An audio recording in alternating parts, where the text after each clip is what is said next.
오늘 함께 묵상할 말씀은 고린도전서 11장 17절에서 34절입니다. 제목은 주의 성찬을 남용하지 말라.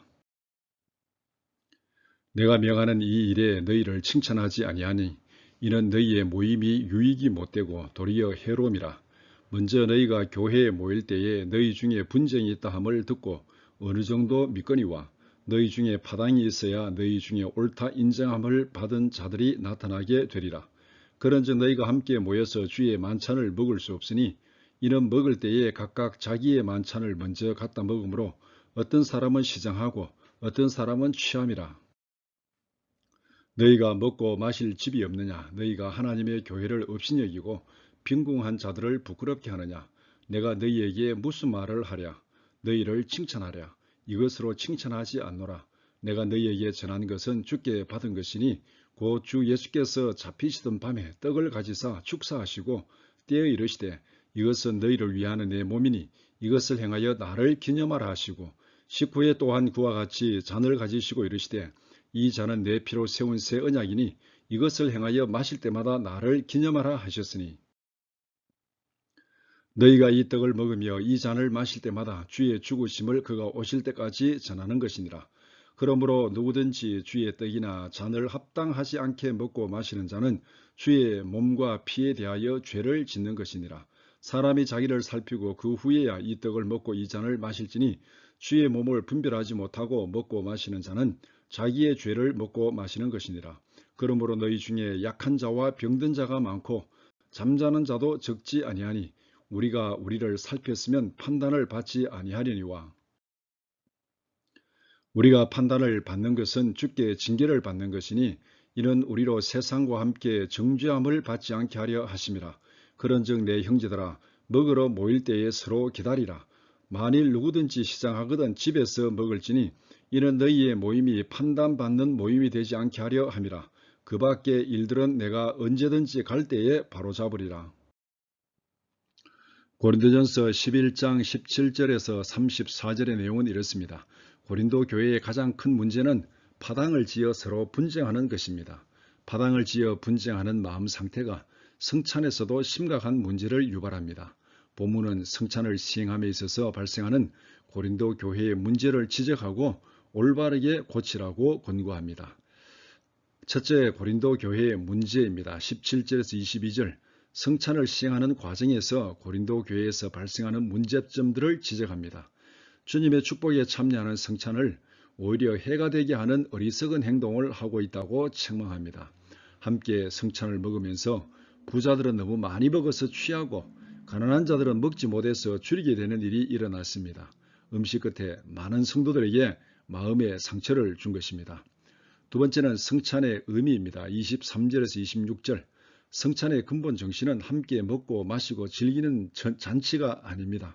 주님의 고난과 죽으심을 기억하고 그 은혜에 참여하는 엄숙한 예식입니다. 이것은 구약에서 유월절을 지키는 것처럼 특별히 조심해서 참여해야 하는 예식입니다.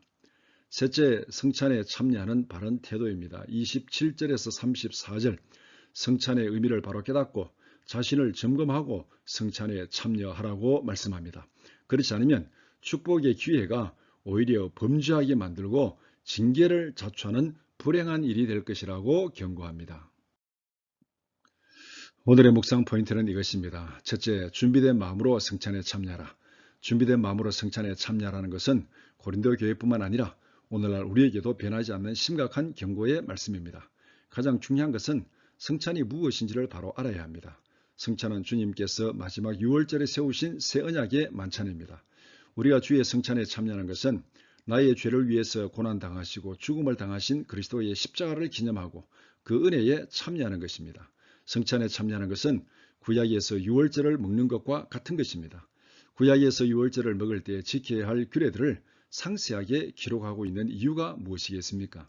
의미를 바로 알고 하나님의 뜻에 맞게 먹으라는 것이 아니겠습니까? 성찬으로 인하여 고린도 교회에서 문제가 생긴 이유는 성찬과 교제의 예찬을 혼동한 것에서 발생한 것입니다. 성도들이 각자 집에서 자기들이 먹을 음식을 준비해 와서 교회에서 함께 식사를 하면서 식사 중에 성찬의 떡과 잔을 나누었습니다. 부자들은 많이 준비해 와서 많이 먹고 마시면서 취하는 일이 있었지만 가난한 자들은 준비한 것이 없어서 성찬에 참여하면서도 굶주리는 일이 생기곤 하였습니다. 그래서 주의 성찬이 오히려 성도들에게 상처를 주는 일이 되고 말았습니다. 성찬뿐만 아니라 무엇이든지 그것의 근본 정신을 바로 알고 시행하는 자세가 필요합니다. 둘째, 주의 성찬을 욕되게 하지 말라. 주의 성찬은 거룩한 것이고 축복의 기회로 주어진 것이지만 그것을 제대로 시행하지 못할 때는 심각한 문제가 생길 수도 있습니다.